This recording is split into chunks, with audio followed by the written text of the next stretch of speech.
This is Slashers, a podcast about movies and more for those who love horror. Suck it, Chad. I got my own intro right. My name is Jake, and as you might have gathered, I'm joined by Chad, producer Chad. How you doing, bud? Fantastic. I'm very excited because I only took 6 pages of notes because this is your Diamond Dogs debut. You get to show off what we pay you the big bucks for because you're presenting on Yokai. Let's not talk it up that much. Yeah, no, for sure. You get what you pay for, and I think our Patreon speaks for itself. No, I'm just happy to get this stuff out of my brain. There's so much there, so much history. Yeah, when you had mentioned it, I really thought that this episode was going to be, very, very niche subgenre, very specific, maybe 20 or 30, not 20 or 30,000 different things. Yes, I agree. It's absolutely insane when anything could be a yokai, literally anything. And everything is at a certain point. Right. Basically, there's a timetable on everything. What I've seen, the timetable changes a little bit, but if you have a possession that gets to be 99 years old, it becomes anthropomorphic and starts running around. So literally everything from your wife's vibrator to your beard balm is going to be sentient and run around, generally with just one leg, one eye, and a big wooden sandal on. Yeah. That's what the art seems to suggest to me. Yeah, it's very weird. I even saw, some that said it didn't matter how long. It was just if it just said a long time. Yeah. And then they start to hate you. It's crazy because everybody makes the stereotype that Asians are good at math, but I kept seeing 100 change from like 5 years to 1,000,000 years in doing my research. It's bizarre. It's very bizarre, but what I researched was that 100 translates here to like a specific number, but 100, I guess, over there. And I have no clue if this is true, but it just sounded like the way that they're pushing it is that 100 just means a lot over there. What does your blood tell you? Because you are a quarter Japanese. Yes. It means a lot.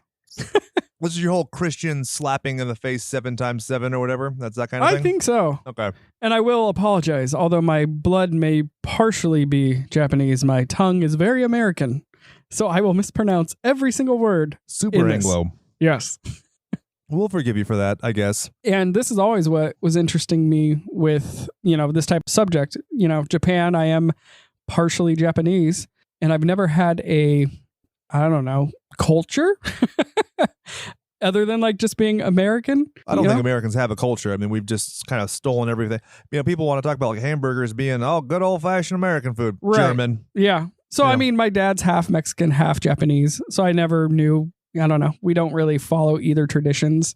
And then my mom's just a mixture of giant white, conquerors. So who knows? But just your dad, I mean, in terms of pro wrestling lineage, that's a pretty great credential. Right? Because I think that my hierarchy of favorite styles of professional wrestling, Japanese, Mexican, and then American. Oh, all right. Oh, yeah. Lucha was what really got me into it. Like, I remember seeing like Rey Mysterio, La Parka, and Psychosis and be like, what? And then you find Japanese wrestling and you're like, what the ever-loving fuck? Like Jushin Liger, for example, blew my mind as a kid.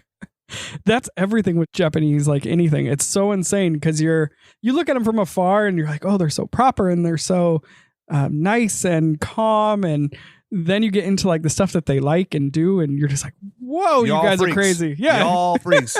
Put your business back in your pants. Yeah. Very strange. I was talking to my wife. I go to the Chinese market near our house, which obviously, has different Asian foods and stuff. And I could totally see myself being, I don't know if it's racist to say weeboo, but I could totally see being like the white guy who's like, oh, I'm totally pretending to be Asian because all this shit is awesome. You know what I mean? Right. Like, I'm very phobic of trying out anime shit because I'm honestly kind of afraid I'll love it and just be that weird guy forever. For this episode, I did watch half of an episode of Yokai Watch. It was delightful. And I totally got it. Yeah.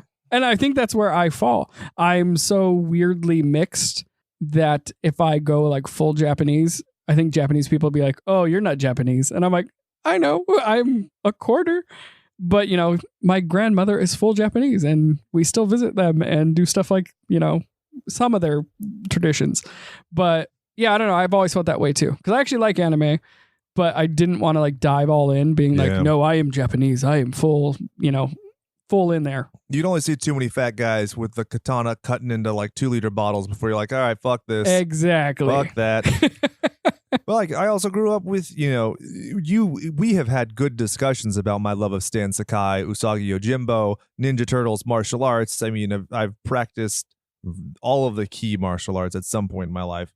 And I mean, I love that. It's just so frustrating to me that like it is a trope at this point. Yes. I'm excited to get into this. So I don't want to detract too much. I'm going to kind of pepper you with questions throughout. So basically, where do we start on yokai, which is a catch-all term? Exactly. And that's probably where we can start. So yokai in Japan, it just kind of means anything paranormal. D, all of the above. Yes. There you go. So you can loop in, supernatural. It's stuff that, from generations of folklore kind of falls into it. So you got demons, ghosts, goblins, fairies, pretty much anything. Leprechauns. Yep. Leprosy. Yes. Okay. There are even yokai diseases. Wow. Yeah. That's cool. So it's wide ranging. Honestly, didn't know that one. That's cool. Feeling and sounds could also be a yokai. That's awesome. Yes. So there's like a famous like painting that a guy's like washing some beans or something, and the sound of it ends up being like a painted yokai, and you're like, what? This is strange. That's interesting. But I mean, this also comes from a culture where there's characters for very specific things, Right. The word is its own entity. Yes. So I think that's very kind of, I don't want to say beautiful and sound pretentious, but you know what I mean? Like, it's very different than the Western would look at. Right. Correct. Yeah. So if you go from there, like the origin kind of goes, they have an origin story. It's very long and kind of weird. It kind of parallels a lot of like Greek mythology, which is interesting. But basically, one of like their gods goes down to their version of hell and comes up, and to like clean himself, he takes like a bath, and all the water that falls off of him onto the ground ends up imbuing the world with magical power. Dope. Yeah. And so then that's that very power, Norse mythology too, because Odin, like, people come out of his armpit. Yeah, it's hot. Right. Sorry to cut you off. Better than the chode, Well, we have a chode yokai that we will get into. Do. Bizarre. Yes. But keep going. Sorry. But anyway, that water hits the ground, and it talks about like the water hitting mountains and rivers and volcanoes and giving the power or essence of magical essence. And then over time, they get kind of feelings, like they get collective, and then feelings start happening. And when they get angry, it ends up being like a volcano, stuff like that. Super cool. So yeah, strange. And then from there, you get a lot of the Japanese developing into animism. Yes. Which is pretty much everything has some sort of spirit or soul. It's slightly different than just making something anthropomorphic. Because anthropomorphic means that it's a human characteristic. Animism just means that it's in some form alive. Yes. So your like great distinction would be, I guess, like think of Harry Potter, right? The Whomping Willow, the way that the Book of Monsters is a book that's actually a monster, those kinds of things. Like the idea of magic imbuing everything. Because one of my favorite yokai that we stumbled on is the umbrella. Right. Literally a dejected umbrella that is disused and disregarded, sprouts an eye, a mouth with a giant long tongue, and a leg, and it hops around and chases people and tricks them into picking it up, and then it's like, blah, blah, blah, yeah, because one person just didn't use their umbrella anymore. Yes. Which, I mean, that's the best revenge story I've ever heard. Fuck Taken.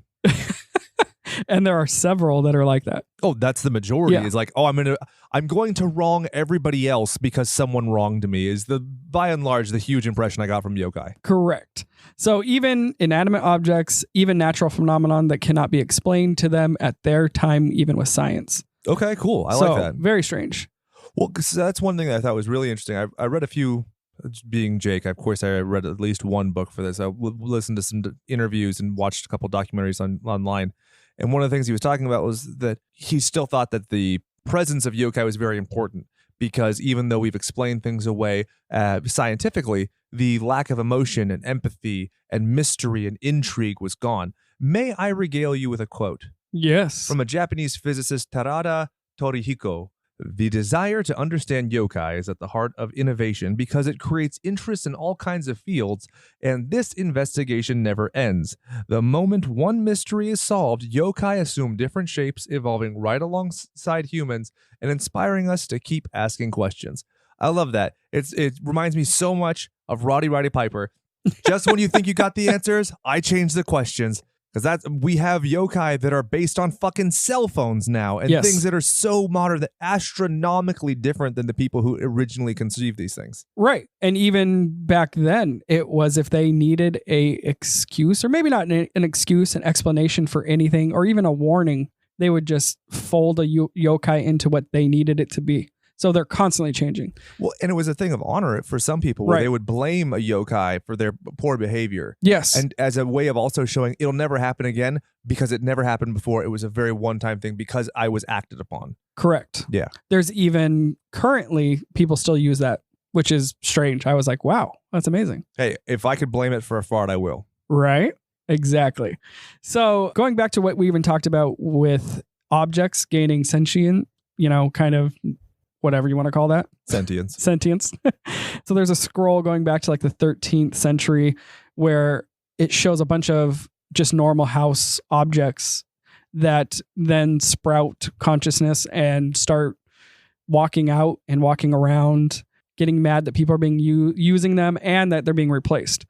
And it's kind of an interesting scroll, weird to look at. But at the time that it is in history, people put it as this is the first time that the Japanese were able to use multiple tools and replace tools. So it's like a developmental stage.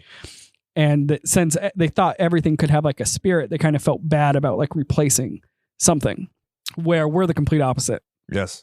So reading this, I was like, oh, this is very strange. We're like, throw it away, replace it. Oh, I could buy a better one, or I could buy a pink one. Well, it's also like a relatively modern phenomenon, even in America, where the idea of a repairman is a novelty. You Right. only would really hire a repairman in terms of like a plumber or some huge fixture. But I mean, even if your dryer breaks, I remember telling people like I fixed the gas coil valve on my dryer, and people were like, wait, why? Yeah. Why didn't you just buy a new one? I was like, because it was $20 fucking on Amazon. Yep. But it's a completely different culture. Exactly. And I think it's very fascinating, and it definitely shows pride and honor. Even things that aren't alive, you still take pride as a reflection of yourself, a reflection of your family, of your status. One of the things I saw was that people would take things that they even planned to replace Yes. and take it to a temple, and they would do a ceremony to honor the thing so that it wouldn't have a vengeful spirit. But then people collect those and donate it to charity. Yep. So it still gets used. Yeah. So it's Salvation Army but with a bunch of cool mysticism. Yeah. That's so fucking rad. It still happens to this day. Love it. I can't imagine going and taking my vacuum to a temple and being like, oh, please do not come back and haunt me. Yeah, the only temple I'm taking that vacuum to is the fucking curb on trash day. I'll tell you that right now. Exactly. So Yokai goes all the way back to before they even wrote any of this down. They drew pictures of them sometimes. But then there was a really big boom in the 18th century. Can I talk about the scrolls real quick? Oh, yeah, go for it. So one of the things that's interesting about scrolls, we just did Marvel Zombies the last couple weeks.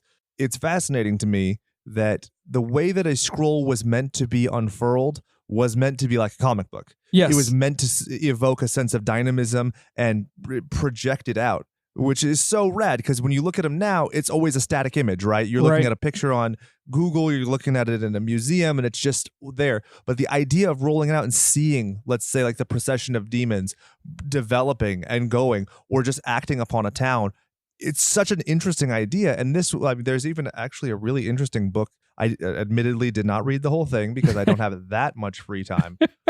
But it's called 12th Century Animation, and it was actually written by the co-founder of Studio Ghibli. Oh, wow. So it talks about very specifically not only its impact on culture, but also art moving forward and whatnot. So Yeah, with the documentaries that I watched, there are some on YouTube even, but watching them unroll some of these old scrolls, you definitely get that feeling. They're so slow and they're kind of just presenting like each step throughout.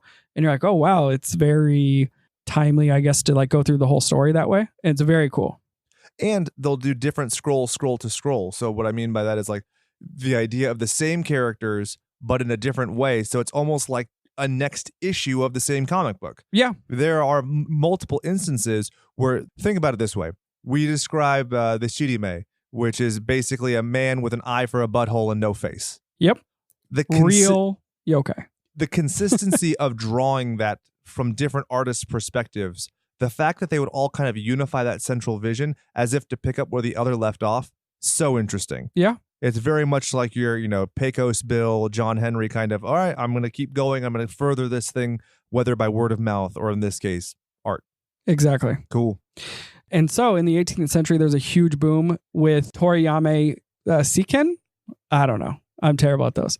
But yeah, he illustrated the Night Parade of 100 Demons. And it was just a big old book. Every page had a demon on it.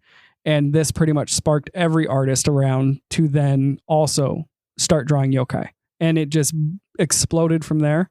Everyone drawing anything that they could think of to be a yokai. And it gets crazy. Oh, yeah. I remember talking shit when I don't remember which iteration of Pokemon it was, but it was a time where I decided, oh, Pokemon is definitely dead. Like, I hadn't played it in a decade by that point, but there was a chandelier and a pile of garbage. And I was like, oh, clearly you're done. Like, you've just run out of ideas.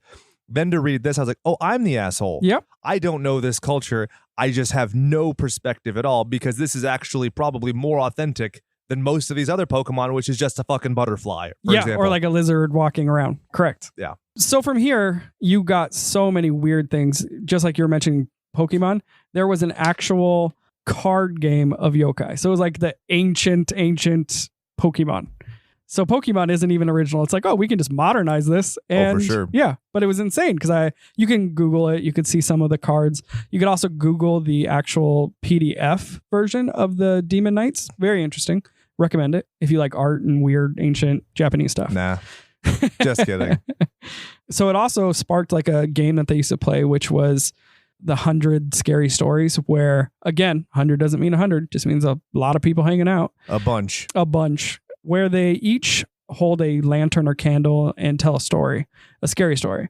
And after they were done telling it, they would blow out the candle or turn it off, whatever. And after every single person was finished, one of like the yokai would appear. Cool. Pretty cool. I really like that. Yeah. Real quick. Do you think that in Japan it's called the Brady 100? Yes. Damn it. Sorry. No, it's fine. I did listen to what you said about the lantern ceremony. Sure. I wasn't just waiting for my turn to use that awful joke. Sure. I saw it in your eyes. You did. Just kidding.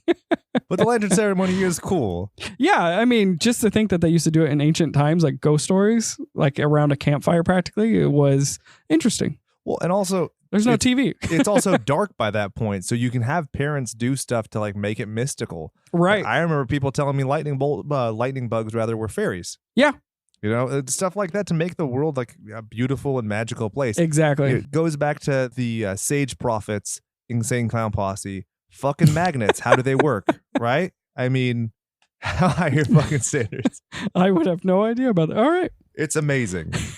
You need to Google it. Insane Clown Posse magnets. Okay.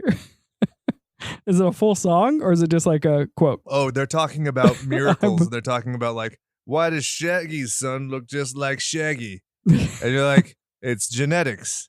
But they're like, it's fucking miracles all the time. And then his like big catch line is like, fucking magnets, how do they work? And I'm like, wait, are you fucking with me right now? Is this a self-aware thing? Because it's presented in this like very pretentious, almost like Creed style music video. I'm not going to derail your yokai anymore. Don't listen to me. This is awful. But you need to Google it on your own time. Okay. Because next week you get a week off because you did all this research. Yeah. But I expect a thorough reporting on the Insane Clown Posse. Okay. So right after the Edo period, Japan started getting swept into like development, modernization. And to a certain extent, westernization. Correct. Yeah. Yeah.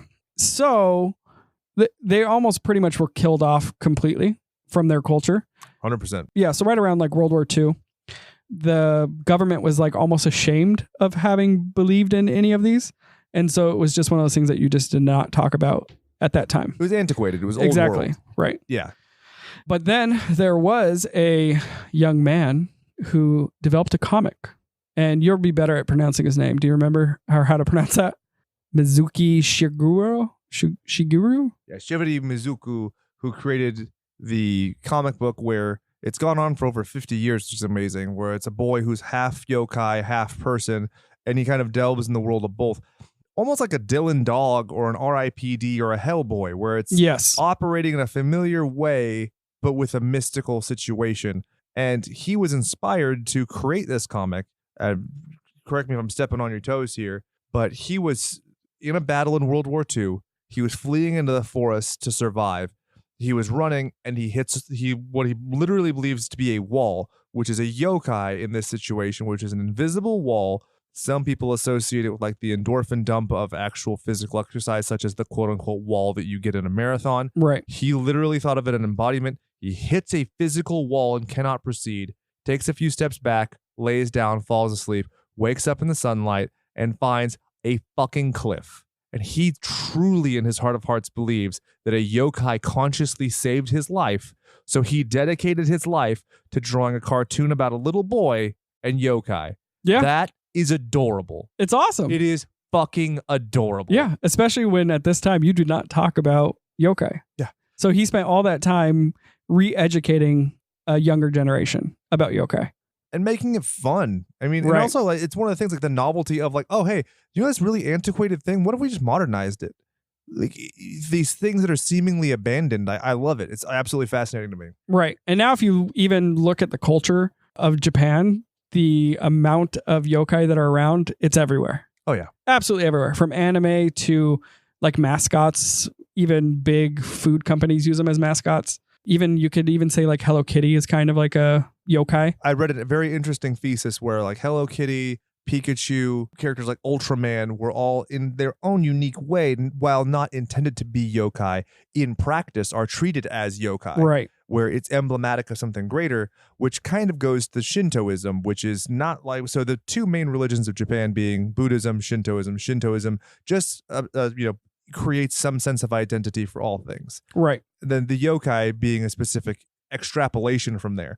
But like you look at an image of Hello Kitty, it is a static image. It has no embodiment, has no personification. It starts off as a logo, then ends up having other meaning. Right. Right? Like you see Pikachu, but then you don't really even get to play it until you buy the game and you do this stuff.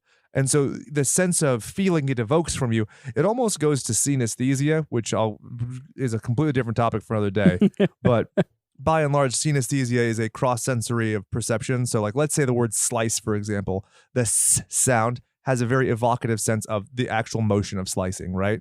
That's a very general example. But the idea being that we all agree that this semblance of colors, this organization of things evokes this feeling. And then you just take it further. So it's not just a feeling, it's a personification. It's an identity. It's a code of conduct. It's a complete fucking culture. It's amazing. Right. It's very large. Yeah. That is what she said. Oh, did she? Not my wife. My wife said, is that it? Get me a Shirime with his butthole waddling over here. So even a lot of like the main animes that are just super popular, like Death Note, is a direct like relation to yokai. So the death god is an actual yokai. Awesome. Yeah, which we'll get into one of, or whatever type he is later. But so from here, I at least kind of wanted just to branch off and kind of break them down into some sort of categories. Please. So I kind of went with first is something that's kind of closest to our understanding, which would be the yōrei, which is basically like a ghost. So the word yokai is, if you break it down into two words, it's kanji, which means faint or dim, and rei, like yōrei. I don't know. Very weird. And that part means like soul or spirit. Cool. So these are... It's Hamlet's dad. Yeah. Right? Basically, it's somebody who's been fucked. Like the greatest example I saw was the plate counting ghost. Have you read about this one? That one? No, I did not do the plate. She's like a servant girl who has a samurai dude, and she's trying to clean up his fucking house, and she breaks the plate. So he shames her, and literally she spends the rest of her life counting his plates to make sure that she doesn't break another one.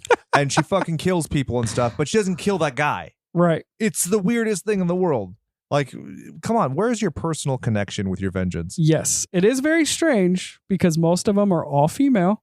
And even like I tried to look up, things that would also be similar to like vampires.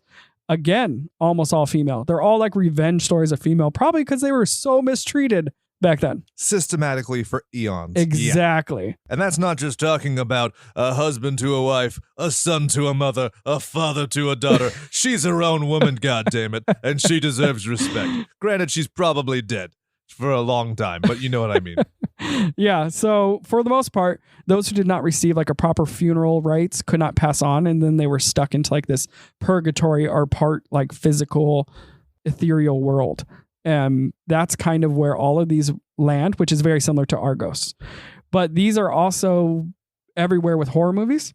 Hell yeah. So like The Grudge and The Ring are kind of, considered these. So there's this guy, Matt Alt, who's a very profound, he's an American guy who's, his wife is Japanese. They translate a lot of books and they do a lot of study on yokai. Legitimate study too. It's not like a joke. It's not like tongue in cheek. They're literally talking about whether it's culture, mysticism, whatever. Right. Very full professors for just yokai. Correct. And he was talking about having seen the first iteration of the Stephen King It adaptation, the 2017 one, and talking about how Pennywise, when he's coming out of the fucking refrigerator, is basically the girl from The Ring. Yeah.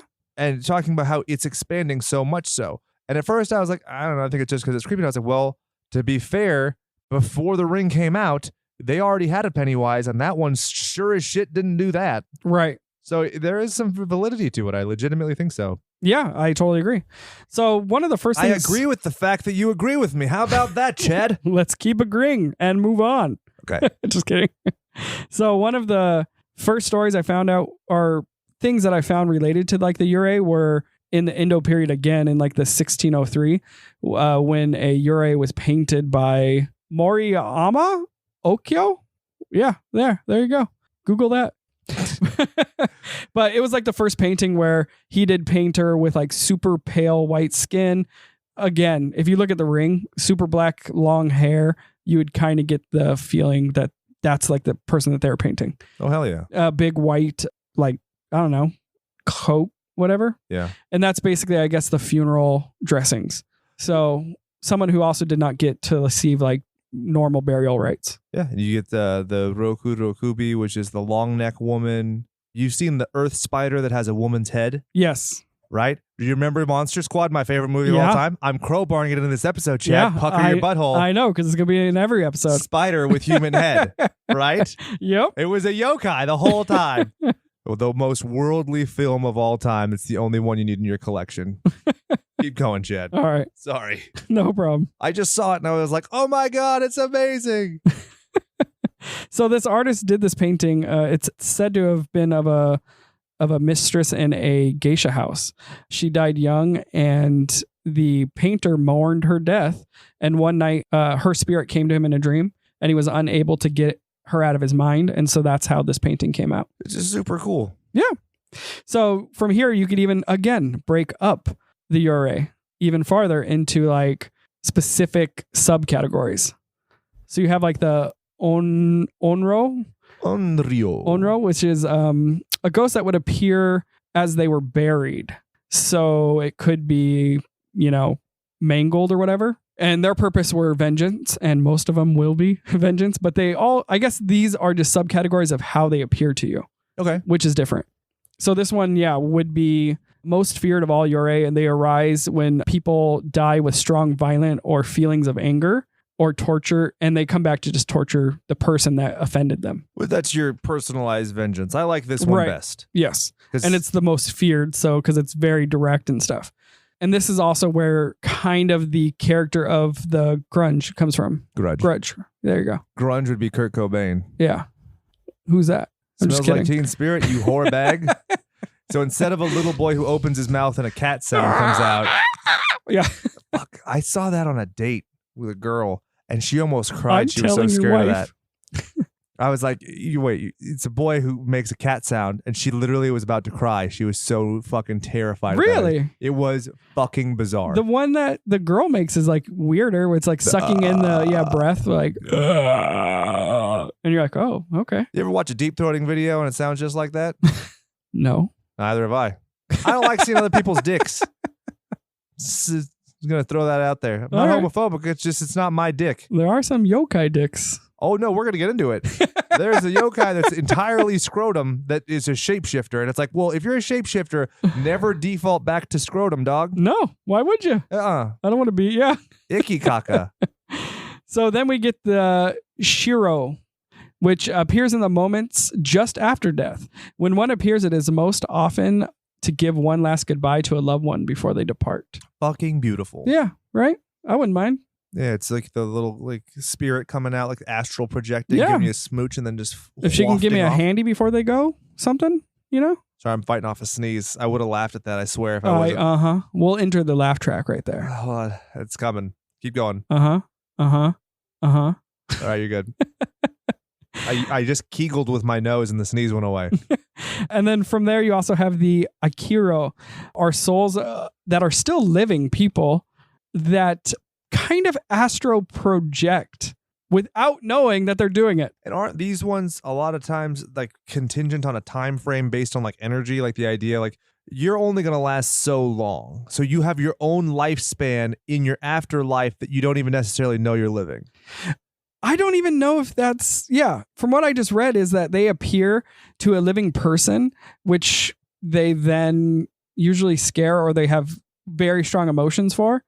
And then when the person gets confronted in real life, they're like, I have no idea what you're talking about. Like they didn't know that they astral projected. So they're kind of like in a dream state ghost yelling at somebody or even just looking at them, stalking them. And then when that person wakes up and goes talks to the person that was the ghost, they're like, I have no idea what you're talking about. Crazy. Weird. I love it. And I'm like, okay, I have no idea how this could even be a thing. And then you get this is the most fun to say. Yeah, I can't even say it. Jicky Nicky. That works for me. Which are found near villages that are usually like abandoned, like temples and old ruins. They avoid excessive contacts with humans, but may remain close to like human settlements. And humans are their main source of food. Hell yeah. Which is hot. This is what you tell your kid. Don't go in the fucking woods at night. Stay the fuck away from temples. Yeah. This is your Brothers Grimm. This is your Billy Goat's Gruff. This your is don't ghoul go or killing. Don't go under the fucking and, bridge. Yeah. You little jack off. Yeah. Cross over the bridge. And from like the research I did on like how this became a thing, I guess they were saying like it could be an actual like homeless people living in like abandoned places. Oh yeah. That, would eat whatever they could find. Cannibalism. Right. It's what's for dinner. Yeah. Because, some of this stuff has to be based in truth or come up with something rather than just a scary story. And it's interesting because like you'll see so many temples in Japan and so many specific subsets, but then you also see this weird like kind of cross-pollination where it's like a Buddhist temple, but then you have yokai shit. And this is one of the explanations as to why, because you're appeasing the yokai, you're pacifying the yokai. And it also serves as a visual cue and reminder when you're a kid and you're out in public and you see this thing, you're like, oh, I know that means stranger danger. And it's a much more collaborative, takes a village to raise the person view. Right. And there's always something weird about a abandoned building or a destroyed building, like ruins. Oh, yeah. There's always a sense of kind of eeriness to it. Like, why else do people go in there and they always think they're haunted? And yeah, I don't know. It's just something like you get the feeling like this place just completely failed for some reason. And I think that also probably helped to just spark this sort of thing, especially when everything has a soul and you're like, oh, this whole village or this whole temple was destroyed for some reason. I'm pretty sure you're then going to think about these dark feelings of that area. Whether it's a pitiful sense or a fearful sense or a vengeful. Yeah, there's a lot that goes into it. Yeah. And if you're also like, it had a soul, you're like, I don't want to be there and I don't want other people to be there because it's very dark now. So yeah, that's kind of what we think about when it comes to those ghosts. And I think from there we could move on to just random yokai. My favorite one of all time. Yeah. The kappa. Kappa. It's the one that's everywhere. I'll let you besmirch. Oh, so you're calling me a basic bitch is what you're saying? I mean, I have a tattoo. A white guy that likes a kappa, so. How about, first off, you go fuck yourself. Secondly, I'll have you know, Ninja Turtles 3, when they travel in time, they get called kappa. Oh, I know. Oh, yeah. So probably one of Probably because it's the only one that white people know. Bitch, I will slap you. Oh, you're not going to like what comes next. Shut the fuck up. Have you seen Gremlins? Yep. Gremlins are kind of kappa. I guess, except for you're not supposed to get them wet. Well, bear with me. Boom. Reptilian, green, mischievous, blame for things, can be used for good. And, I don't know if you know this, Mogwai in Chinese is demon. That's what I call my kid. And I call my dog. Ah, it works. Yeah. But could you imagine the spoiler? If you're a Chinese person in the 80s and you go to see Gremlins and they say, oh, yeah, it's called a Mogwai. You're like, well, something's fucked up with that thing then. Whoops. When it's all cute and fluffy. Yeah, like the German guy who goes and sees Star Wars and like Vader, it's like, that means father. I see this. Yeah, very easy. The kappa is a reptilian humanoid who inhabits rivers and streams found all over Japan. Kappa are generally the size and shape of a human child, with scaly skin ranging from earthly hues from deep green to bright red and even blue. Their bodies are built for swimming and webbed. They are thumbless. They have thumbless hands and feet, which is weird. I don't know why you would even think about that. More flippers. Yeah. Okay. They're amphibians. All right. They have a turtle-like beak and shell. Weird that not all of them have shells, but I like the shell version better. Right. They have elastic, waterproof skin that reeks of fish, which sounds freaking hot. You are what you eat. Oh, I guess so. And the most interesting one for me, because I connect with this, because it sometimes feels like I have 3 anuses. Yep. Because they do have 3 anuses. Yep. And they possess like 3 times the amount of gas that a normal human would. And Again, me. Their favorite food, cucumber. Yep. Yeah, that skin on a cucumber is going to make you toots. Oh, for sure. So if I may take over, this is the only yokai I have a very strong opinion of. You're probably going to take over the reins for the rest of them, but this is mine. They have a dish in their head that's built in at the top that has a pool of water, which makes sense because they're amphibians. They need their fucking water, right? They're also they're very, very polite, which doesn't make sense why Jake's likes them so much, but just bear with me. So one of the strategies to overtake a kappa, which are profound sumo wrestlers and grapplers, and will love to drag you into the water and drown you to death. They are stronger than a human being. Yes. Even though they're the size of a child. Exactly. Think of a chimpanzee. Tight little muscle bodies. So you bow graciously to the kappa. When the kappa bows back to you, it spills the water out of its dish, and you go, hey, if you want more water, you just got to serve me for the rest of your life. And they'll do it. They're industrious. They're like, oh, you have cucumbers? I'll do work for you.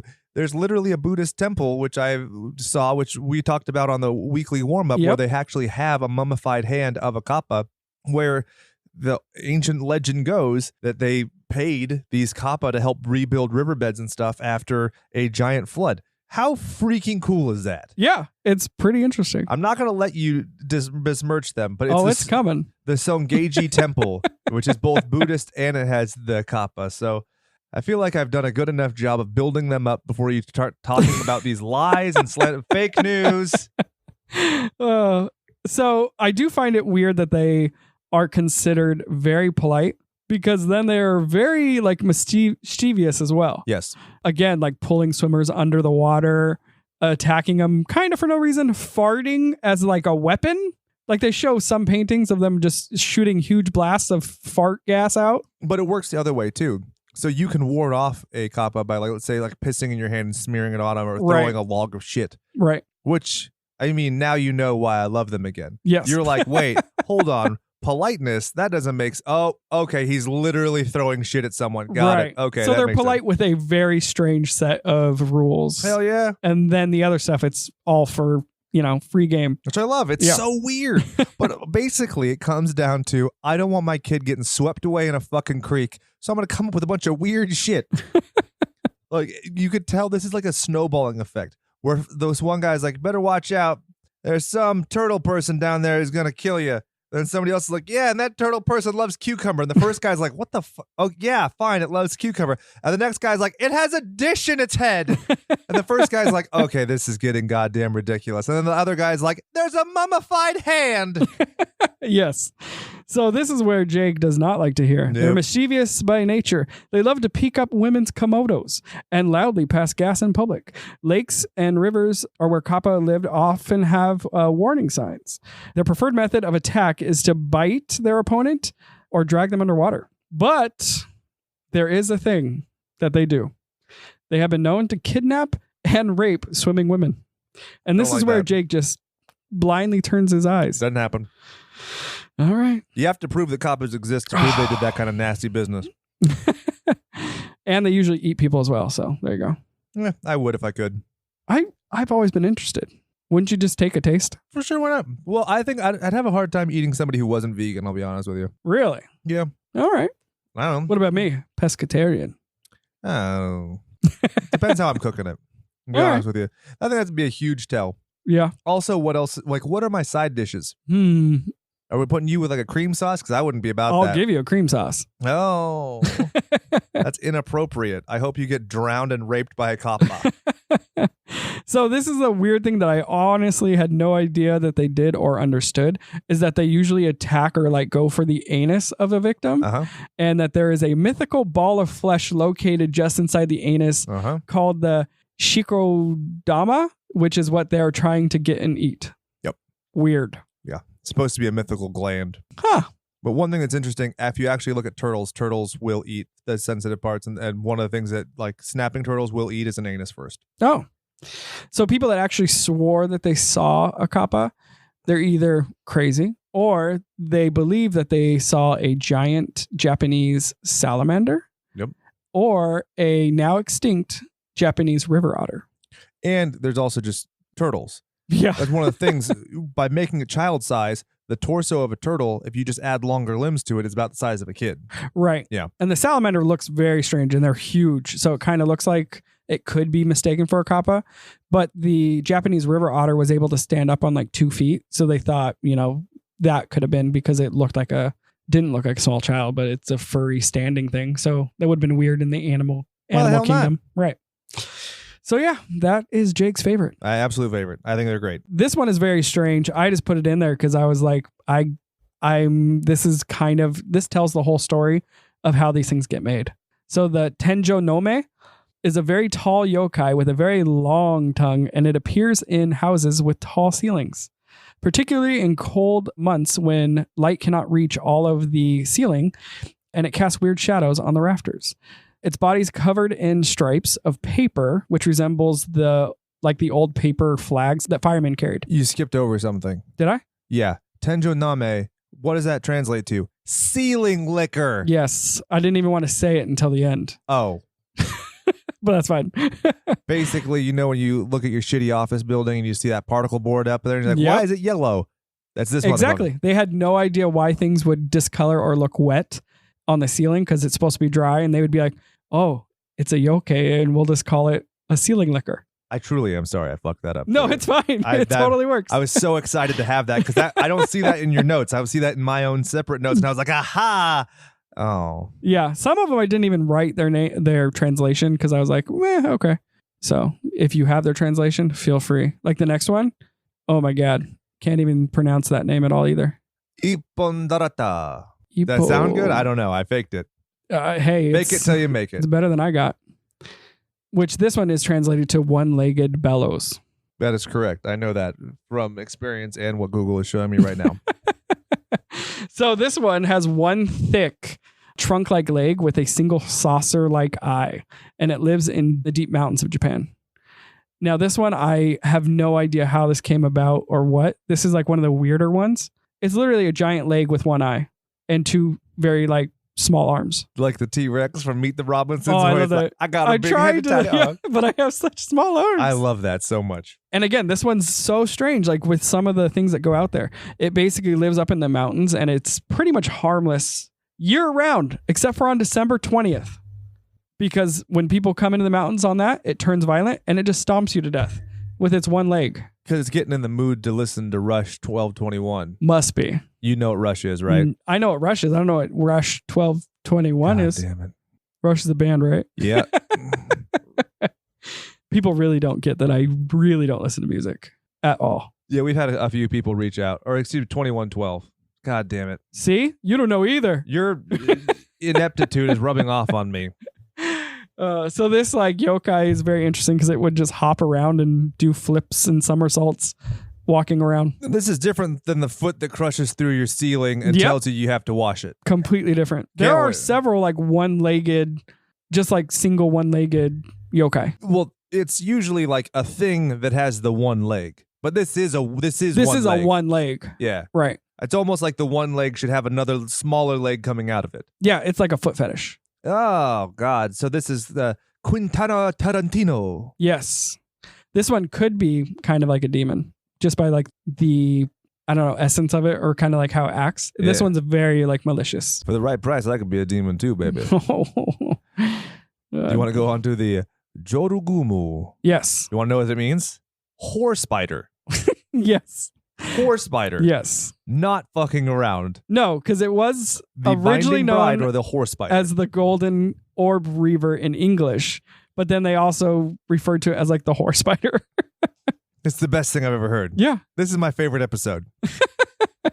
It's so out there. Like, I feel like we couldn't even make up most of these as much as they have. Yeah, I don't have 2,000 years to brainstorm this weird stuff. So yeah, I think that's probably true. Yeah, and we watch so much TV, like they probably sat around going, let's think of the weirdest thing we could think of. 100%. Oh, let's be inventive. And I'm like, I'm going to criticize other people's inventive shit while creating nothing of my own. So this one, they average in size between like 2 to 3 centimeters long, but it can grow much larger as it ages. Some of them are large enough to catch and eat small birds. These spiders are renowned for their large size and vivid, beautiful colors. They are amazing. I've seen these in the wild when I was in Australia. Awesome. Really? Yo, it's so cool. Huh. Yeah, they're gigantic and their web is like fishing line. It's that thick. You Wow. can literally pluck it and make it twang. It's awesome. Huh. So their name is also broken up, basically just meaning entangling bride, which is weird because they kind of eventually start eating young men. They can kind of like shapeshift into being female. A lot of the spiders in this will be females that kind of attract young males, and then they eat them. Hell yeah. Yeah. Humble men. Yeah. So had it too good for too long. the spider lives like pretty much as a solitary creature, and then at 400 years of age, it then develops magical powers. Oh, neat. Yeah. And that's where it could like kind of shapeshift into a woman. It's very intelligent and cunning, and then it will also pretty much find a young man and then eat him. What do you think it scored on its SATs? I never took the SAT, so I would have no idea. What's an 1800? Yeah, that that's 100? really good. That's magical. Okay. So it must be one that's over 400 years old takes the SAT. Yeah, never took them, as you can tell. What? I can't say. See, you set yourself up like that in ways where I can't affirm or deny because then I come out as a prick either way. Either I'm not playing along with you or I'm like, you're dumb. There's no good way about that, man. Anytime I'm asked to read, it pretty much sounds like I'm dumb, which I hate. But, you know, for people that have very difficulties with dyslexia and stuff, which I don't have it that bad, but reading for me is always a big issue. But a lot of people are like, they think you're just an idiot sort of a thing. Yeah, well, as a guy who used to do disability rights law and has a degree in education, you have my sympathy, and I will now refrain from ever commenting on your intelligence or aptitude again. Whatever. This got dark. Let's move on. Kiyohime is one of the most famous antagonists in Japanese literature. Tell me why. Oh, yeah. This is a crazy one. Basically, it's a demon woman, but she started out as human. She kind of develops her demon powers from being pissed off. Oh, cool. And rejected. Well, luckily my wife doesn't have to deal with the rejected part, but the pissed off thing, I mean, you live with me long enough. Ugh. Yeah. So the story is basically this guy says that he loves her and that he's going to come and make her his bride sort of a thing. Yeah. And then I'll make an honest woman out of you. And then leads her on, and then he comes back and tries to, and does like the same thing. And as he's leaving this time, she like chases him and he's like, oh, I don't know this lady. Oh shit, dog. And walk of shame. Yeah, he goes into a boat and tells the boat like driver, just keep going. I don't know her. She's crazy. She then turns into a serpent, breaks up the ship. He swims to like shore and hides under like a big church bell or a temple bell. And meanwhile, all these fucking people die. That's what I mean. The one thing that frustrates me with Yokai is like misdirected anger. But she does kill him. So then she spoilers. Yeah, then she she is a serpent, and she then starts breathing fire underneath the bell and kind of like cooks him and kills him and eats him or whatever. Yeah. And then she goes and drowns herself in the ocean. Aw. And that's the story. And you're just like, that's so sad. I was strange. all about her just like going about her merry way with a belly full of man meat. Right. She becomes so powerful, but then she's like, oh, I'm still so sad. I'm going to go kill myself. She should have been a superhero. Yeah. Fuck yeah, dude. Yeah, but that's one of like the more famous stories of like one of them. You put in your notes maximum level of power. I love that. Yeah. Well, basically, she's just a normal woman that gets so distraught that she's like pretty much goes, well, I guess I can't use Dragon Ball terms because you don't watch that either. Marry, fuck, kill. The horse spider, this lady, or a female kappa. Go. Ooh. I would marry the female kappa. Yeah, dude. I'm right there with you. We could wrestle and stuff. We'll have some fun. Eat some cucumbers. Have a couple laughs. I would have sex with the horse spider. Yeah, dude. We're right there. Because at least you got the illusion of like some sort of super sexy person. S&M. Yeah. S&M. And then this one gets into like a serpent. So I'm like, nah, yeah, you're dead. Serpent's too much like a dick. I can't have that in my life. Exactly. It's a callback to my earlier reference that I don't like seeing dicks. So now I can't edit that out. All right. Pronounce this next one. Uji no Harshishime. I love that I'm asking you to pronounce these. I have no fucking idea if I'm doing it right. So this is another tale of a woman scorned because all of them are. Yeah, right. So I feel like that's like your basic template, right? Yeah, it was hard because I wanted to like vary it. And there are some just really varied ones. But the main like big stories that were told are all of women just having horrible, horrible lives. Awesome. Do we got any Japanese suffragettes here to fix everything? Yeah. So this one's really iconic. You see her head everywhere. Yes. It's the 5 horns and the red hair and very white look. Right. And again, she goes on a legendary killing spree. Which is awesome. Yeah. So how did she get to the point of, who wrongs her and what's his name? Because of course it's a man. Yeah, it's her husband. I actually don't even remember his name. Did I write his name? No, did not write his name. Anyway, it's a man who sucks, like all of us. Yep. But I'll admit it, though. I mean, I'm not worried about a Y chromosome instantly makes you an asshole. Oh, I totally agree. We all have a dark side. All men. Yep. Unless you're a Shirime, you don't get to see your dark side. It's a joke to have an eye inside your butthole. Yeah. But you can see out of it. So there you go. But anyway, the husband falls in love with a mistress. And she prays to a god to make her an oni, which is a demon, which we will get to a little bit later. And to do that, she then goes to the Yōkai river for 21 days and just bathes in it. And that makes, and she she divides her hair into 5 horns. Hell yeah. And they become actual horns. And then she basically painted her body red with like vermin or what Vermilion. is that? Vermilion? What's vermilion? It's a red thing. Oh. Do you know? Or you're just saying red thing? I just know it for the color red. Oh, okay. So she paints her body red and then she just goes around and kills everybody. Besides her intended victim, of course. Right. And he just gets to go slinging his dick around. Yeah. And she was so scary that anyone who actually just saw her died. Right. Feel like a Medusa kind of thing going on here. Right. But I think I'd totally be down for, that demon mask. Well, I'll tell your wife. Oh, thank you. Buy her just the mask for me. I don't want to buy her sex things, man. That's not happening. She won't even know. Our families are really close. I don't want to be that close, though. She doesn't know that it would be for sex until later. Spring that on you when your peripheral vision's down because you're wearing a mask. All right, this one's weird, as all of them. I guess that's just the whole thing is Japanese people are weird. Shoot that name. He can say that. He can say it because I'm he's Japanese. I'm not making any racial remarks here. Okay, I think even if you ask Japanese people and you talk about yokai, they're all going to be like, oh yeah, there's some definitely weird stuff that we wrote about. Yeah. Like, there's no way of saying not. So I'm briefly gonna reintroduce nicknames, prick names into this episode for this one. That might help. We're gonna call this one the Kajagugu because it's the Kashadokuro. Yes, so this is hush hush. Is that Kajagugu? Fuck. Keep going, Chad. All right. So this is a giant skeleton which wanders the countryside in the darkest hours of night. I am so smart. Too shy. Kajagugu. Oh, wow. What's that name from or meaning? I'm not Googling that. Well, this is not 80s new wave. Hey, you're the one bringing up all the music, which I am completely oblivious. Although I do know that song. See? So okay, the only genre I think is I know almost every 80s song. Not who played it or who sings it, but I just know most of the 80s music. Good, because it's probably the best era. Oh, I love it. You get everything from Dio to Minor Threat in the 80s. Again, no idea, but yes. Rainbow in the Dark, Holy Diver.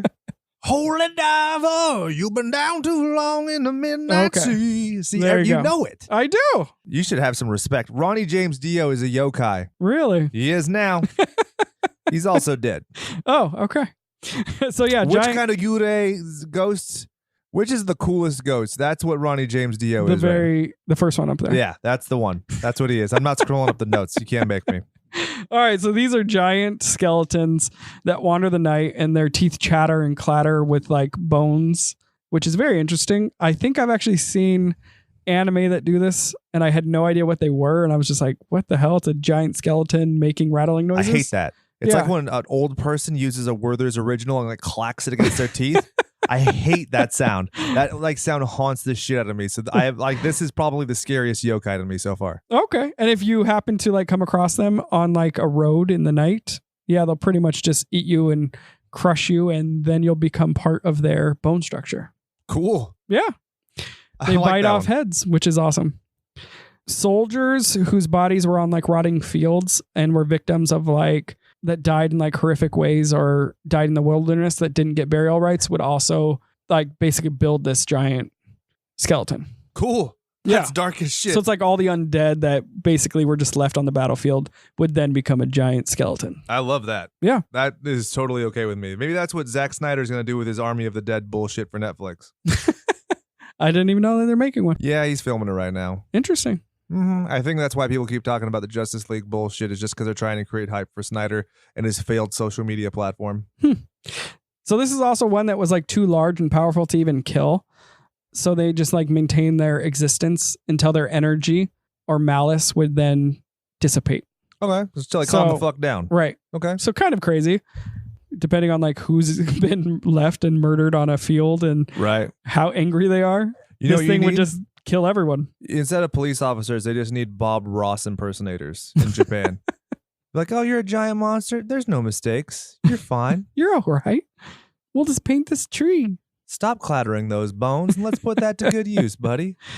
All right, let's get the nickname for the next one. Kikai. Kikai. Oh, it's no, I don't want to sound racist. I was going to make a joke about like a toucan bird making a bird call with that, and I realized that sounds insensitive. So it's a kikai. It resembles a small, ugly monkey. Correct. Like my scrotum. Their hair is said to grow backwards. I have no idea what that means. It means that there's the follicle at the end. I don't know. Yeah, that's what I was like picturing, but it didn't really have that in the like pictures that I saw on scrolls. Maybe they just meant like the flow like it grows of the hair. up, right? Maybe, yeah, rather than like down. Yeah, okay. You ever do the game with your kid where like I do this? I don't know where I learned it from, but I'll take my kid's hand and I rub it down my face with the grain of the hair, and I go kitty, and then I go against the grain and I go doggy. So just imagine that all the hair is the doggy. I think that's what they're getting at.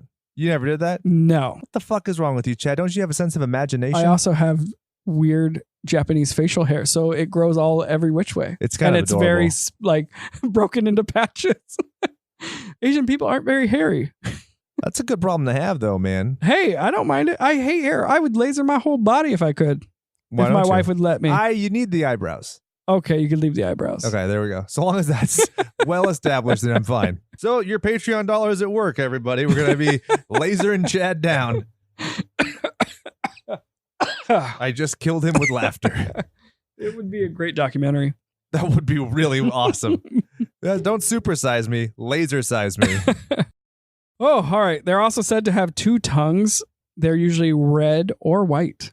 Oh, they emerge covered in blood and embiotic fluid, and it quickly scambles away from its mother and tries to escape. Oh, yeah. We talked about this one being like the Jersey Devil. Yes. Yeah. So this one is just a weird one, and the explanation for it might be pretty dark. Oh, joy. Yeah. Do go on. So it's basically supposed to escape its mother, crawl underneath the house, and then if it does escape, it will return later to try and kill its mother. And then after that, they don't really talk about what it does or anything. But this is why women gave birth on nets? Is that what I'm to understand? Yeah. Yes. So they used to place stuff underneath while the wife gave birth to catch if it ended up being like a demon. And I'm just imagining like a prospector panning for gold, and it just happens to be a demon baby on it. Am I right? I don't even think it's like that. I think it's just like a sheet or whatever. But yeah, You could totally picture that. I'm going to picture that. And I'm going to picture it being voiced by Kelsey Grammer from Toy Story 2. Oh, perfect. There we go. And the meaning of this, or, origins, they believe was for kids that were born with like disabilities or something. And they were like, oh my God, it's a evil yokai and we just must kill it. Well, and you talked about that one of the things as far as kappa, not just in terms of the danger of water, but also like people disposing of bodies and stuff Yes. in a certain area where you didn't want kids to go. Right. So literally like a child's body being a representation. That's the darkest thing I think we touched on. Yeah, there's a lot of stuff that revolves around that. A lot of the temple stuff too. So if there's like an abandoned temple, and that's part of why they say demons live there or ghosts, is because people would just abandon their children there. Wow. Yeah. So they're like, oh, don't go over there. And everyone knew not to, because it's just a bunch of abandoned dead children. So bad. Yeah, it's not fun. Let's move on to the Oni, yeah? Yes. So please. Oni, I think, are fascinating because it started off as demons. And so you see Oni masks everywhere. But I didn't know until doing research for this episode that basically they're now barbarians with clubs and tiger loincloths. Where did that change happen? But they're not truly barbarian. Like, they're very like smart and cunning as well. And they are very magical. Like, they're wizards practically. Yeah, but they have like a giant club. But yes, they They're resemble super a giant. Right. Ogre-ish. It's very odd. Yeah, they kind of usually carry a iron, what do you call it? Cudgel? Sure. Yeah. I'm not going to correct you. Cudgel sounds right. Basically, yeah, like a huge iron club that they would crush people with.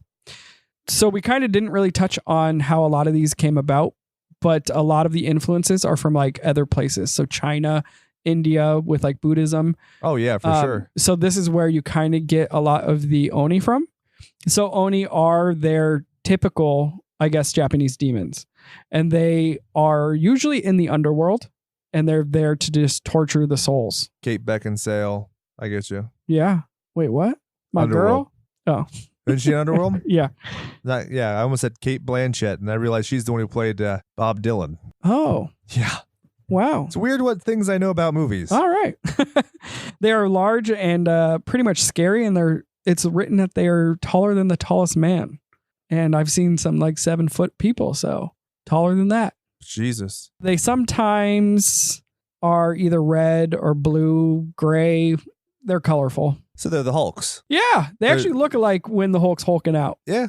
So that's the weird part of like their demon too, is that their demon is very big and imposing, where I feel like American demons are kind of not like that. It's like the opposite usually. Usually our demons are scary because they're more incorporeal. Right. We rely on so many other kinds of monsters, whether it's a troll or an ogre or something physically imposing. But demons are the one area where you get a little bit fucky when it comes to like exorcisms and stuff, for it being, beyond your reach. Right. And these Oni have wild hair, big horns, kind of like big tusks that come out of their mouth, very sharp teeth. Cool. Yeah. Very scary for some like the drawings even. You'd be like, oh, I would not want to run into that no matter what. Yeah, but if you're an orthodontist, you're like, yeah, pay me. Come on. I'll fix that underbite, motherfucker. So there are a lot of variations to these as well, where some have more than 2 eyes. They have like 3, 4, whatever. More horns, less horns, different colors, like we said, even different number of fingers and toes, which I don't know why you'd put that in. But again, weird. There you go. These people are weird. I'm sorry, my people. It's an interesting way of distinguishing from a normal person, though, right? True. Like the 6-fingered man. Ooh. Princess Bride. Which should not be remade. I'm going to go on the record saying that. No, I mean, it's a good movie. I think it holds up. Like, why would you want to remake it? Money. Yeah, but should you? Should no. you remake it? Will you? Yeah. Most likely. Yes. At the very least, it's going to get a fucking sequel or something. So Oni are born when a truly wicked human dies and ends up in one of the many Buddhist hells. So this is like with fairies being born out of laughter and being revived by clapping. It's that kind of bullshit. I'll take it, but I don't like it very much. I guess so, but theirs is definitely not nice. Like, they're basically being tortured and whatever, and then they become Oni. Okay. They become an ogreish, brutal servant of the great Lord Enma. And I just kept thinking of enema, which is weird. It's a great feeling. Which is the ruler of hell. So that happens as well. But there are also occasions where a human is so wicked on Earth that he will then become an Oni in our existence or real life. Like a Nobunaga Oda kind of character? Yeah. Okay. So. You impressed I knew that? Yes. Samurai Warriors, bitch. There you go. It's a great game franchise. And those are considered to be the most deadly because obviously they're walking around with humans. Fuck yeah, and he shoots purple fire out of his hands, as I know from Samurai Warriors. Yeah. So this is where you get into, go for the name, Shuten Doji or Shuten Doji? Yeah. Shuten the Doji. So this one's weird because this character starts out as a monk and was considered, some people say he was like a half breed, half demon, half human. You notice that some of the fucking monk, like some of the things, if they're just bald, are defaulted as monks? Yeah. I saw it's the black, like hill kind of creatures that look like Diglett from Pokemon. Those are called monks. Yeah. There's also a bald monk's head that's at the center of a flaming wheel, and they're referred to specifically as monks. A lot of the kappas are dressed as monks. Well, because, you know, they're divine. A divine rapist. Monks monk. ain't be raping. Monks ain't be raping. I don't know about that. That's the first proclamation of the monk Lord Jesus. I don't know. I think they do the vow of silence just so that people can't talk about the raping. If you would like a shirt that says monks ain't be raping, please reach out to us at slasherspod@gmail.com and I will make that shirt. I would wear it. Hell yeah. Just for the very, like, the conversation alone. Yeah. So, yeah, this monk basically was a troubled orphan child. He was considered to be very strong, very smart. So many different people believe the father would be a demon or even a dragon is some of the other stuff, which is weird because the dragons, you don't hear a lot about them, but there are some yokai that are very dragon-esque, but the dragons are also kind of separate. It's very strange. Because you don't, like, not all dragons, some of the dragons in their culture have names and stuff, but weren't usually dragged into as yokai, which is very strange. Some of them have 7 balls. Yeah.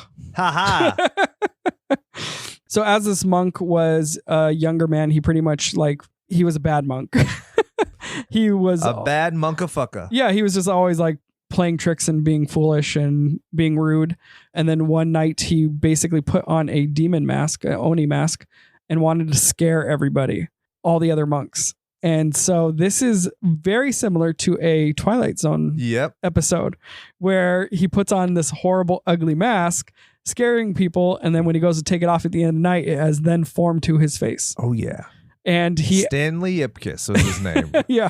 And he asks all of his monk brothers to help him. And they're like, no, you're a dick. Yeah, right. Sorry about it. He's like, no, this is closer to your true form and all that. So he then flees up to the mountains where he gets so hateful and resentful and angry. And his body then more and more and more turns into an Oni.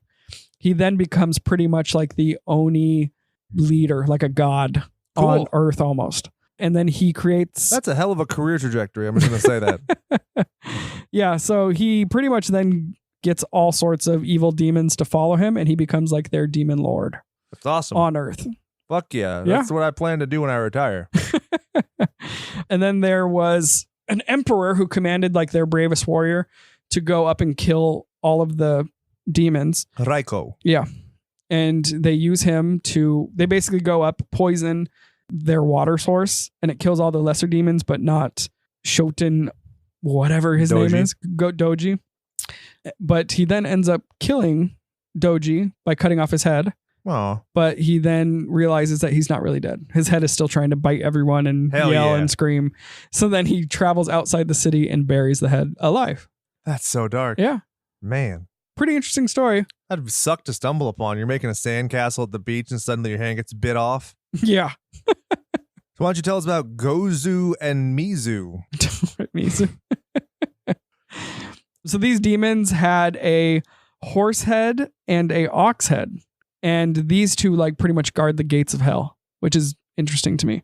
They're the big enforcers of the underworld. Hell yeah. If someone was actually to escape the underworld, which sounds awesome, I'd watch that movie. For sure. They would be the two sent out to go and retrieve the person. Then who's going to guard it if they're gone? Right. They don't go into those, technicalities. Then I send some fucking reject out, and then when they're going chasing that idiot down, then I go, 7 people escape, and then, makes no sense. Come on now. Whatever. Didn't you watch Life with Eddie Murphy and Martin Lawrence? Fuckhead. Did you see that movie? Yes. You gonna eat your cornbread? I haven't seen that movie in a decade. I can't remember that. I cannot believe that just struck my brain. That's the most rememberable scene, though. And when they're standing on the bottles. That's true. That's true. So yeah, as you're traveling to hell, these are the first 2 demons that you run across. There's not anything too great about them other than they're just supposed to be the 2 most powerful with regards to hell. That's awesome. Yeah. The next one, again, is the leader of hell, which is Enema. Donald Trump. There you go. Enema Doye or something. He's the ruler of hell. And this is weird because I guess there are like 13 judges and he's like the head judge of hell. So there's like 13 levels, I guess, There's in the him, Buddhist. Judge Dredd, Oh, Judge yeah. Judy, Judge Mills Lane. Mills Lane. Yeah. I want a good clean fight. Get it on. And it's weird because this guy is actually looks rather humanish. He's just wears like a judge outfit at the time, whatever that, like an old judge outfit.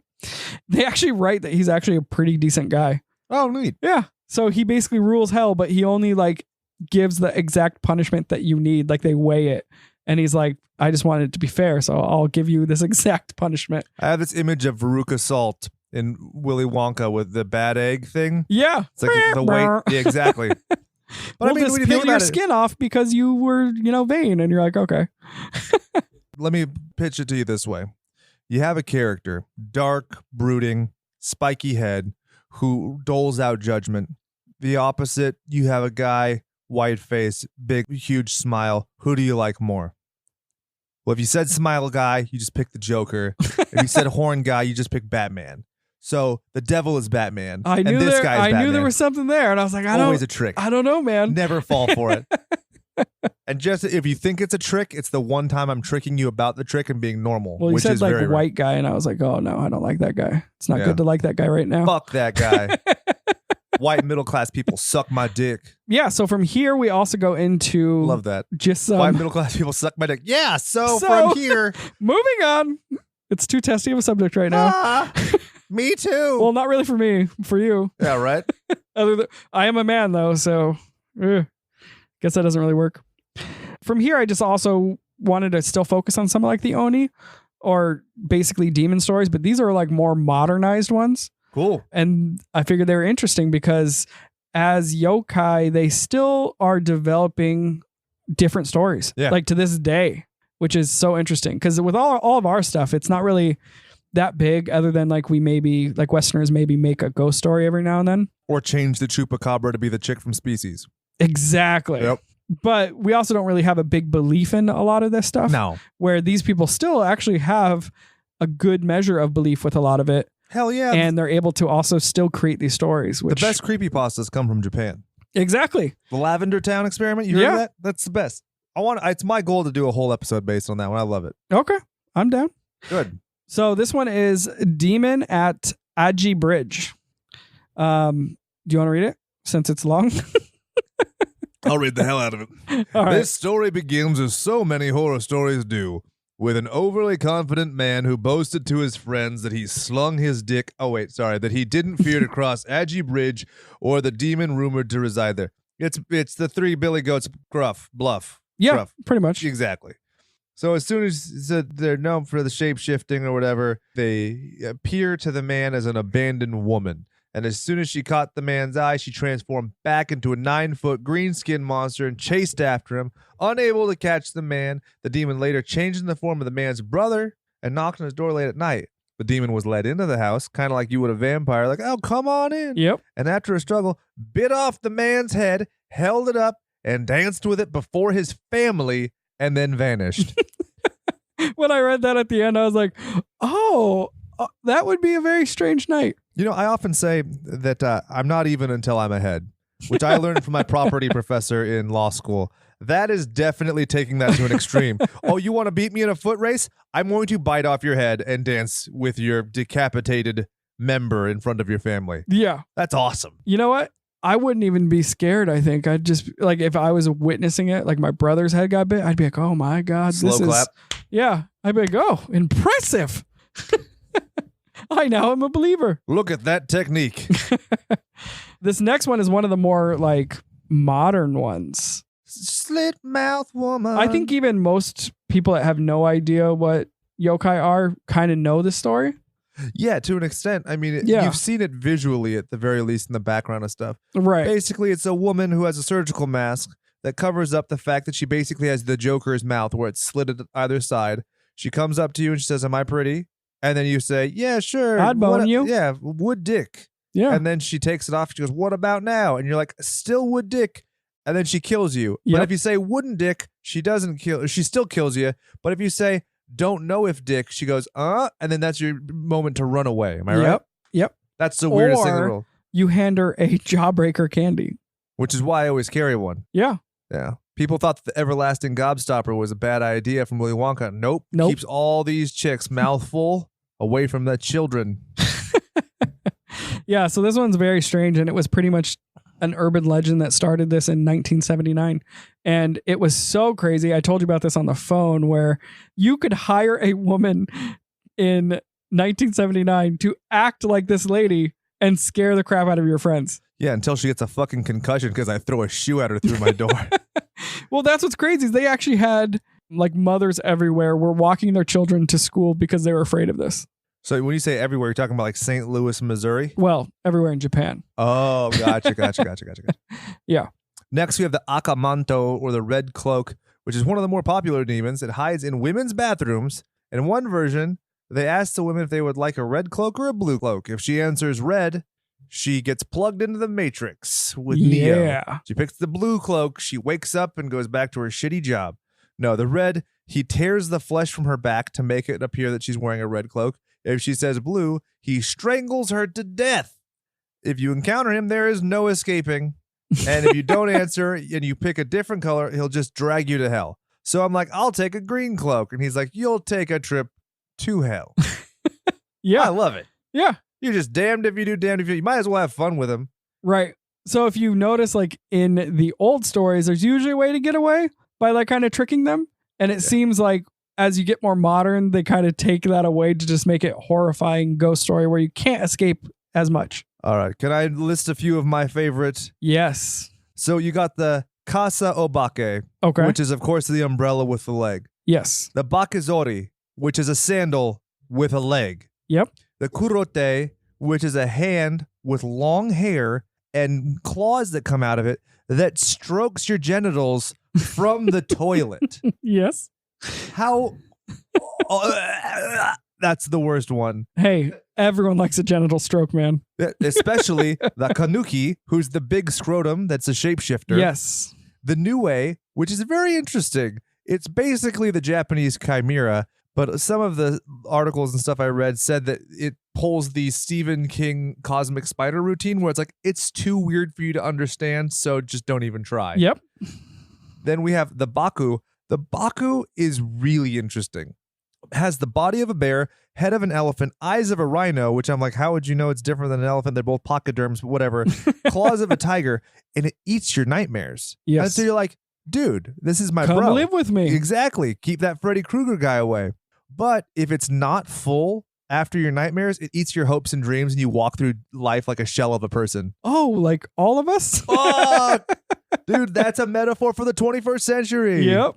Thanks, President 45. There's also a weird one. I don't even remember what it was, but there's like one where a ghost boy lives in your attic, and he lives there as long as your family is happy. And so you might hear noises, but it's actually like a good omen. But then if he leaves your house, it's because something terrible happened or is going to happen. And yeah, strange. Because you're Awful. like, oh, I'm supposed to be happy that there's this weird ghost boy living in my attic. That's bad, but Yeah. good.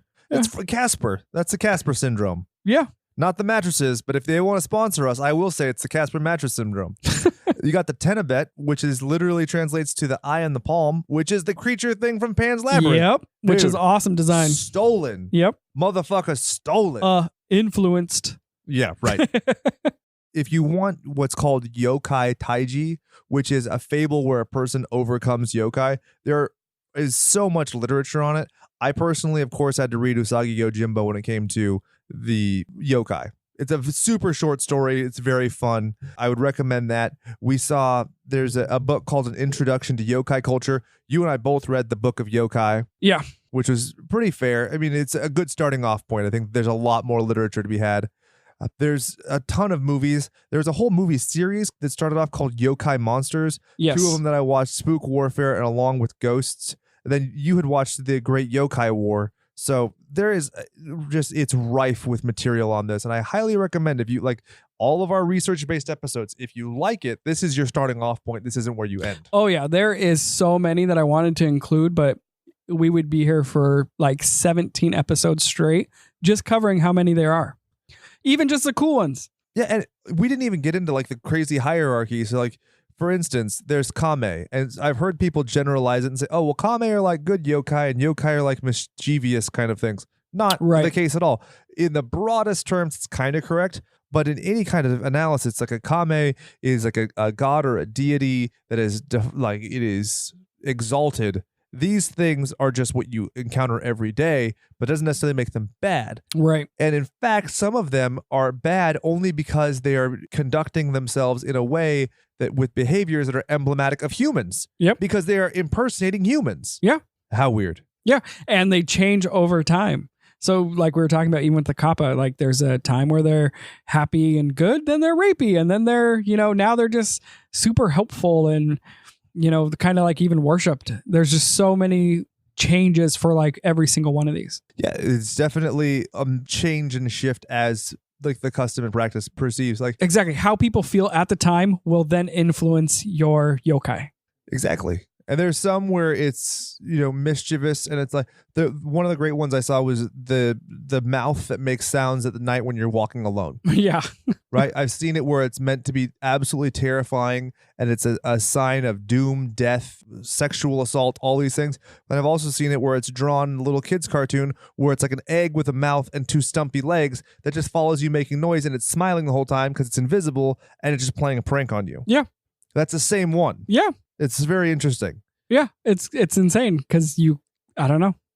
I guess you just have to take it however you believe it, and that's what makes it real for them. And honestly, like it's just it seems fun. Yeah, I like all the people who I saw interviews with. They got it. It's not real, but it's a fun way of viewing the world, and it's interesting to see the way that parable takes effect on people. It's all around. I think it's a very positive thing. Yeah, it's very interesting because you're kind of basically saying, how do you view this world? And you see all this stuff and you're just like, that's awesome. Like there's so much magical weirdness to it that it's interesting and exciting.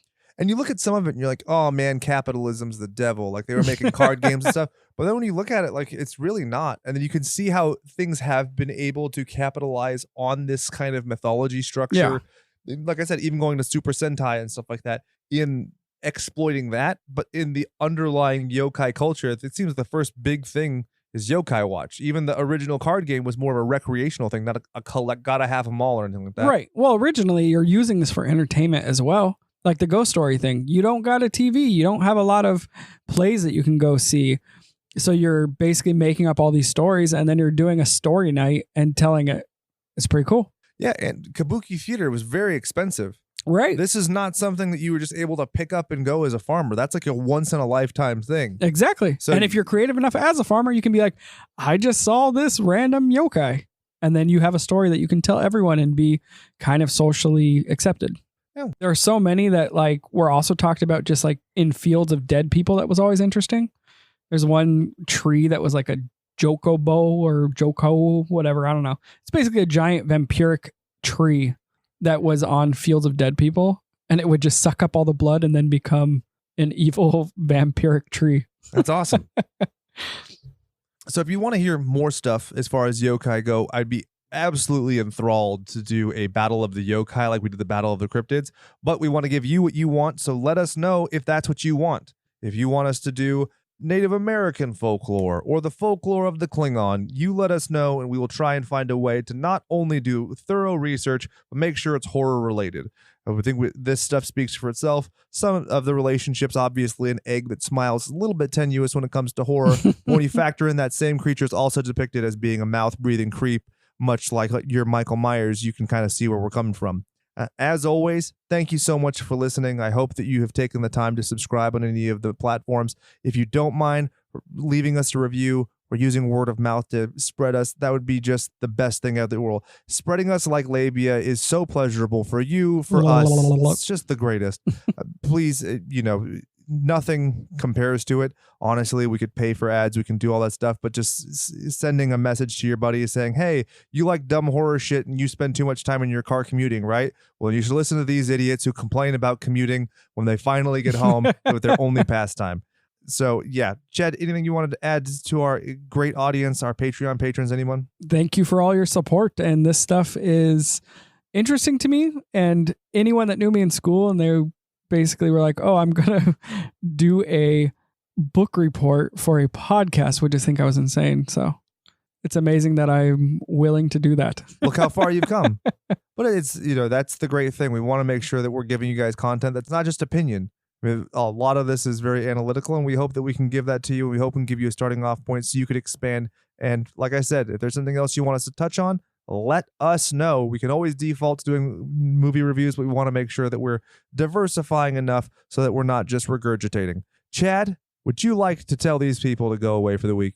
Enjoy killing time. Until next week. For Chad, for myself, for Brian, who still has the butt squirt miraculously 3 weeks in a row. Dehydrated. My name is Jake, reminding you to go out there and do something you love.